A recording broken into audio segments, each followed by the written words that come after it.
in something that we are knee deep in. But my name is Stephanie Richards. My company is SowGrow Public Relations, and we are focusing on visibility in the business to business space. So, one of the things that is completely changing the world in terms of public relations is AIO and GEO. And so, we're going to talk about what that is, and we're going to talk about how you guys can incorporate this into the marketing for your businesses and your clients.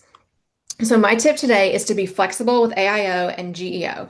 And first of all, what is AIO? And it's also called GEO, and it's got all these other different names.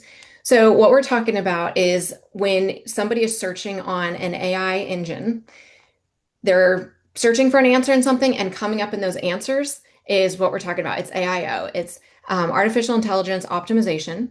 Some people are calling it generative engine optimization. And it's so new, and this is happening so fast that people are trying to catch up and figure out what is even going on, that we don't even know what to call it. Some other fun names are artificial intelligence search optimization, which is AISO, which is actually the one I like, and I don't think that's going to win, but that's the one I like. It's AI enhanced optimization. It's large language model optimization. It's answer engine optimization. So all of these terms are being thrown around, but basically what's happening is companies are finding out that if they are not prepared to be a source for these AI engines as they're pulling data and content, they're invisible when these answers come up, and they're not cited in them. They're not included.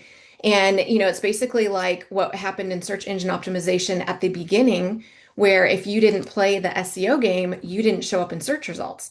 That's happening all over again. And people are switching from searching the traditional way with Google with the blue links. And now everybody's trying to search on these AI engines, and the results are coming up. They're giving them the answer right there, and they're not clicking onto people's websites.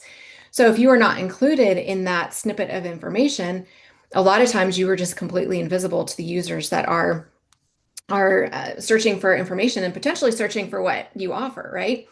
So this is completely changing the search world. And so my tip today is to be flexible with this, just like you had to be flexible with SEO at the beginning, where everything just changes so quickly as, these engines figure out, the algorithms, they figure out, okay, people are gaming the system, so now we have to change it again.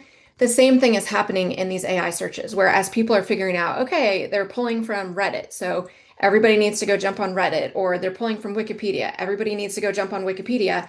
And so the search engines or the AI engines are like, oh, well, we have enough information that we're actually not even pulling from those anymore. And so all that to say, to show up in these engines, you need to have a really solid visibility strategy. And that's a lot of where public relations comes in. It's the traditional stuff in PR. It's showing up in the media outlets. It's having thought leadership content in multiple places that are credible. It's having research out there. There's all these different areas where you're putting out good content, good data.